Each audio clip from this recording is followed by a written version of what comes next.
Alright, Capricorn. This is a Capricorn Sun, Moon, Rising, and Venus collective bonus reading for the month of September. For your personal reading, kindly send me a direct message. Kamusta mga Capricorn? Kamusta? Kamusta mga negosyante? Let's see kung anong meron. Collective energy ng ating mga Capricorn, please. Collective energy for the month of September. Love, life, career, personal growth, kung ano man ang mga guidance. Okay? This is a Capricorn Sun, Moon, Rising, and Venus collective bonus reading for the month of September. Let's see kung anong meron. Collective energy ng mga Capricorn. Collective energy ng mga Capricorn. Let's see. Ingat sa mga scammers. Ang nag-iisa at legit na account ng Mystic Siren ay Kai Angeles 11. Yung dati nating account na Kai Angeles na hack hindi natin ma-open. Ang nag-iisang account ng Mystic Siren ay Kai Angeles 11.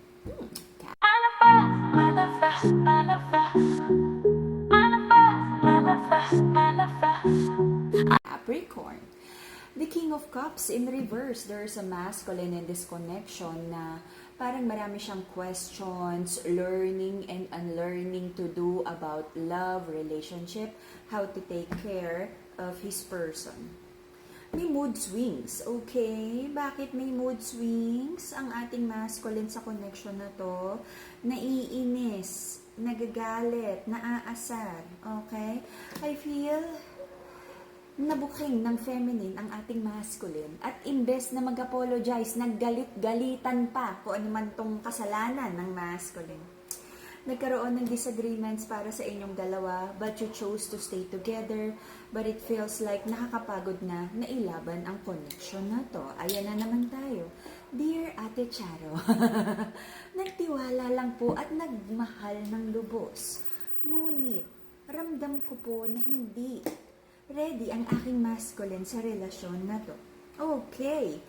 I feel nagkaroon ng mga plano para sa inyong dalawa to move this relationship forward. It feels like band-aid treatment. Hindi naman nakita ang pagbabago. But sige, i-push natin yan. Napilitin natin na mukha kayong okay sa social media. Na mukha kayong okay sa mata ng ibang tao. But ang totoo, sa loob ng bahay or sa loob ng relasyon nyo, ang daming pagtatalo, ang daming hindi pagkakaintindihan, at hindi ko nararamdaman na marunong kayong mag-usap ng maayos na walang away, you know? Parang this is a shallow planning of in the next 5 years, ganito tayo, in the next 10 years, next summer, ganito tayo. Pagdating ng petsa na yon, it feels like nadidelay or hindi natutupad. Okay? Next week, punta tayo dyan. Sorry na, hindi ko nagagawin, hindi natupad. Okay? Paulit-ulit, ang judgment in reverse, mga maling decision about this relationship, stubbornness, ego, pride, and it feels like someone, or especially on the side of the feminine, she feels not secure about this connection anymore. Kung totoo ba to, or tatagal pa, or kung ano man, saan ba to papunta. Recent pa, sabi ng mga Capricorn, parang mas mabuti na mag-focus na lang muna sa kabuhayan, kaperahan, pagkakakitaan. But, again, there's a strong energy of balikan. Yan naman tayo. Iwas-iwas pa. Hindi naman makaiwas. Okay? For mental clarity and stronger connection with your intuition, amethyst, the purple crystal. Lahat ng crystals natin, high quality, cleanse, and blessed by the enlightened guide. Okay?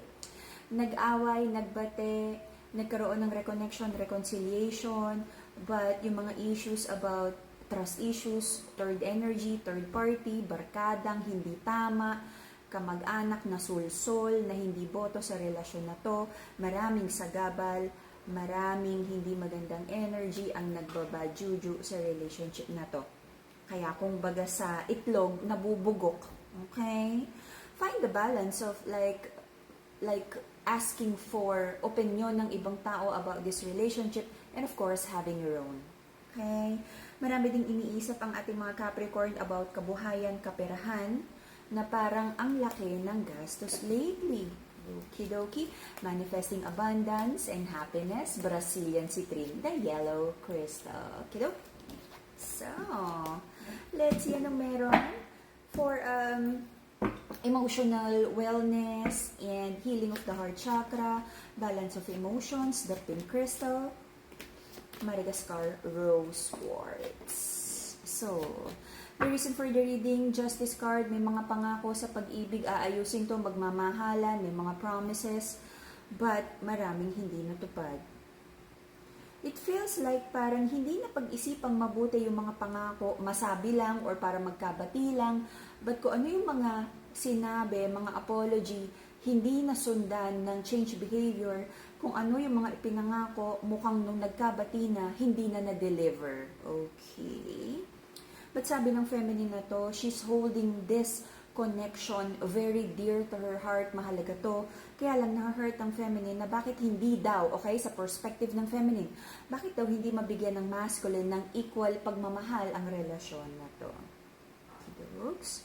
Recent past, nagkaroon ng decision ang ating mga Capricorn kung ano ang mas makakabuti, and I feel this is more about focusing more on self and your own abundance. Ay, nako. Paulit-ulit, no, na may mga nare-reveal na sikreto, mga hindi magandang bagay. Alam mo, ang Capricorn, this is, Capricorns are Saturn ruled. So, mabilis ang karma, mabilis ang swerte. If ever makagawa ka ng mali sa ibang tao, mabilis ang hindi magandang balita, at pag may nagagawa ka mabuti, mabilis din ang swerte. Ganun din kapag may nananakit or may tumutulong sa'yo. The karma is, you know, ano ba tawag dyan? Express. Okay? Ano tawag eh? What do you call that? Whatever. So, may prayers and manifestations ang feminine sa connection na to, na sana daw maging reliable na ang masculine. Okay? Kasi napapagod na daw magmahal ang feminine. So, Capricorn, sabi mo napapagod ka na, ayaw mo na ng conflict, ayaw mo ng away. Kaya anything na maaaring magdala sa'yo sa conflict, lumalayo ka, nagre-repel ka. Okay? Ramdam mo na maaaring hindi na naman maganda ang maging outcome ng reconciliation na to.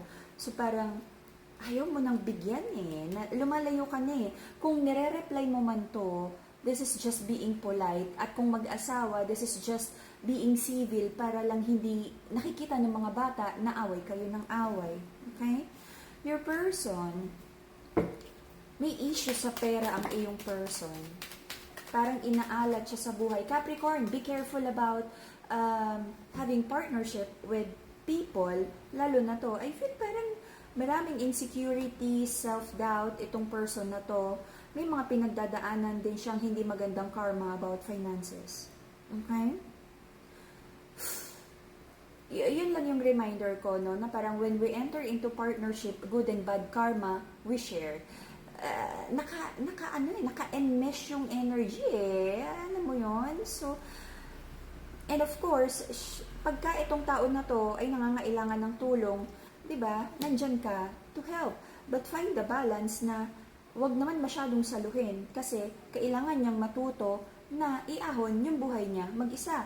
If this is like mag-asawa, well, mas complicated yung issue na yan. So, pag mag-asawa, let's check. Personal reading yan. Okay, again, avoiding conflict. Pareho kayo. Pareho kayong nag-iisip kung paano mas gagaan ang kaperahan, kabuhayan.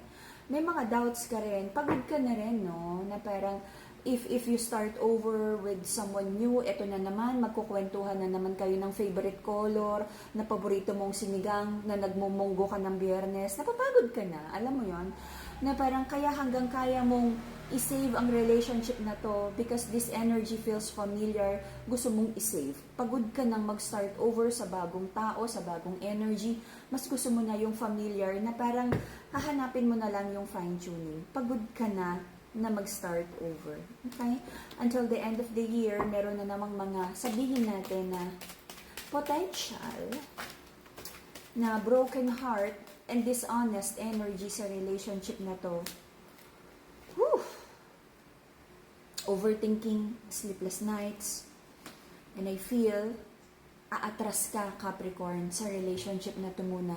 Mag-iisip ka You might need your alone time, your solitude, because sasabihin mong pagod ka nang ipaglaban ang relasyon na to. Okay? Continue tayo. Okay. I feel, magkakaroon ka ng hopes na maaayos pa to.